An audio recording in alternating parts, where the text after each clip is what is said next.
Rodgers gets the snap. Blitz is on. Rodgers scrambles left, winds up Rainbow. He's got Cobb at the 10 to the 5 to the end zone. Touchdown and a dagger. Oh my goodness! An NFC North Division Championship dagger. What is going on, everyone? Welcome back to Real Packers Talk, the podcast dedicated to everything green and gold. I am your host, Ethan Peltier. You can find me on both Instagram and Twitter at Real Packers Talk. I'm here today with my Week 8 game preview. The Packers will be traveling to Buffalo to take on the Bills in a game that I'm honestly not feeling all that confident about.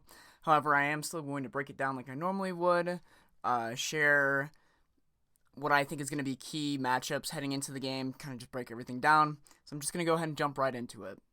The 3-4 Packers will be taking on the 5-1 Bills, who, let's just be completely honest right now, these two teams, as far as where they sit right now, are just polar opposites. The Packers have been struggling a bunch. They've just come off back-to-back losses. Meanwhile, the Bills are going to be coming off a bye week. They're going to be well-rested. They're, as I just mentioned, sitting at 5-1. They look like they're hitting their stride. So, on paper, I'm just not feeling all that confident. Just knowing how these teams are trending right now, they're much different spots. And I did mention that the Bills will be coming off a bye week as well. They are going to be well-rested, ready to go. I expect this to be a fast, I expect them to be flying all over the field. That just means that the Packers are really going to have to show up. They are going to have to play their A game if they even want a chance at winning on Sunday night. One narrative that I do want to kind of touch on real quick is the fact that the Packers have historically had a lot of success playing in primetime games, which this will be another primetime game. Sunday Night Football should start at 8:20 Eastern Time. But going back to that narrative, this is a much different team. And I'm not quite sure that our offense is there yet. I don't see us putting up big numbers like we normally do on primetime games. So I just wanted to mention that I don't see our primetime success continuing this week. Just a thought. If I am being 100% completely honest, I do not expect the Packers to win this week. I'll tell you that much right now, and I'll get into more detail as to why I think that later in this episode. I don't think the Packers are going to win this week, but I'm okay with that as long as they show up and respond to adversity and play a full game.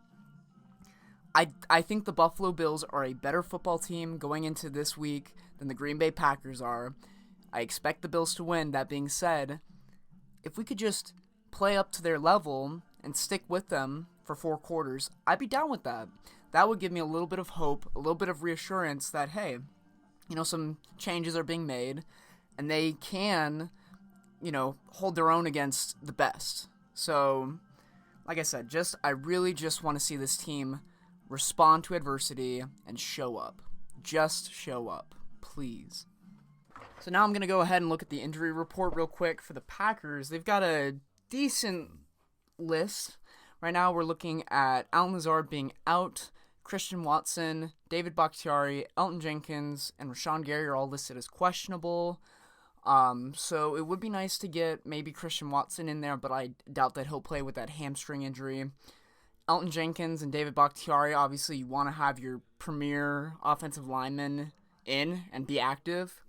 But if they don't, look to see, Zach Tom play some more. I thought he had a decent start against Washington last week. And then Rashawn Gary, I hope he plays because there's almost no depth behind him and Preston Smith. Although Kingsley Enagbare has played fairly well so far, so got to give props to him. As for the Bills, they're looking at a much, much shorter list. Right now they've got Spencer Brown listed as out and Tywan Jones listed as questionable. Again, for the third time, they're coming off a bye week. Expect them to be full rested, ready to go. This Bills team, I expect them to be on point. The Packers right now, as far as receiver goes, are looking really, really thin. So we're going to need some young guys to step up. I know Samori Toure had his first NFL reception last week against the Commanders. Look to see him get a little bit more playing time. Also, I did want to mention, I kind of wanted to address the comment that Aaron Rodgers made on his appearance on the Pat McAfee show earlier this week. I don't have the quote word for word. However, it was something along the lines of, hey, people are making mistakes. Maybe certain players should get reps cut and other players should get, opportunities. This is a perfect chance for a guy like Samori Toure or even Amari Rodgers to get onto the field, make some plays, and establish that they can do it. We're really going to need these young receivers to step up in this game if we want any shot of winning. Now, let me hop into how I think the Packers potentially could win this game. And again, I want to very much stress, potentially could. We'll see. Outside chance, maybe. We'll see. I don't know. Here's what I do know. I do know that if the Packers have any chance of winning this game, they absolutely have to run the ball early and often. There's no other way around it. Last week, I believe Aaron Jones and A.J. Dillon combined for, 12 touches total?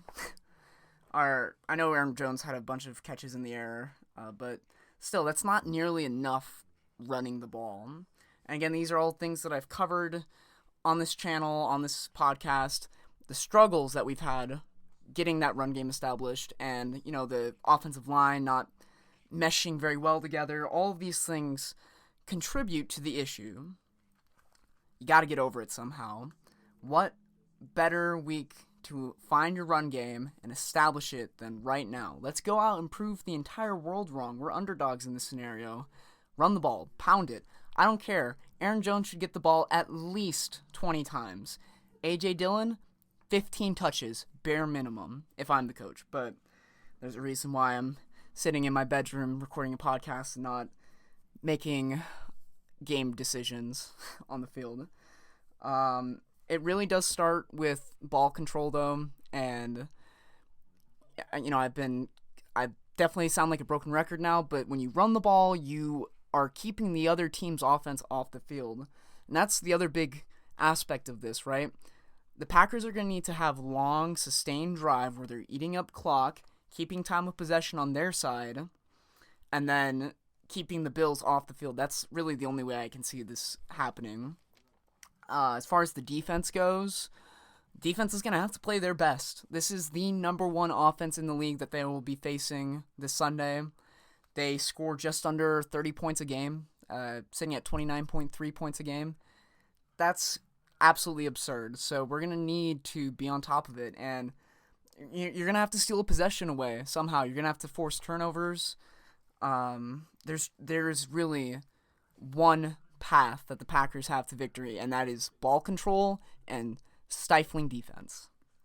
So they're going to have to play complementary football. I know that's a term that I've been throwing around these last couple episodes. It's something that holds very true, though.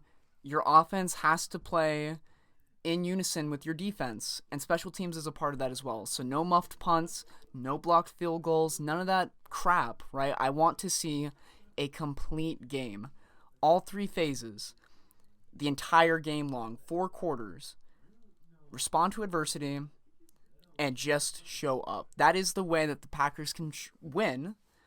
And again, I'm not all too optimistic that they are going to go out and do these things, but it would give me a lot of hope, even if they don't win, if they do go and respond to adversity, play a full 4 quarters, and show that they're not just going to lie down and get beat up on. So that's my key to the game. I'm not going to wrap up this episode with some basic predictions. I don't really have anything too specific that I wanted to go over. It's really just the final score that I wanted to predict. And Packers fans might not like this one, but I'm predicting that the Buffalo Bills are going to stomp us 41-10 on Sunday Night Football, embarrass us in front of the entire world, and we'll see how we respond. If that is the case, the Packers would be sitting at 3-5, which, look, at that point in the season, that's a lot of adversity to come from, and to battle against that, I don't want to say their season's over. Look, this game hasn't even been played yet, and I'm talking about us losing. Look at me. I don't even want to talk about that. let's just see how this goes first. That's just a basic prediction. Let's see.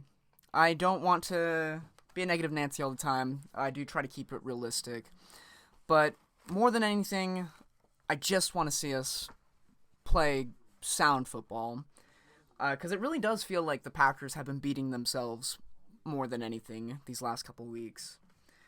But that about wraps up everything that I had for today. I want to thank y'all for taking the time out of your day to listen to my podcast. It truly means the world to me.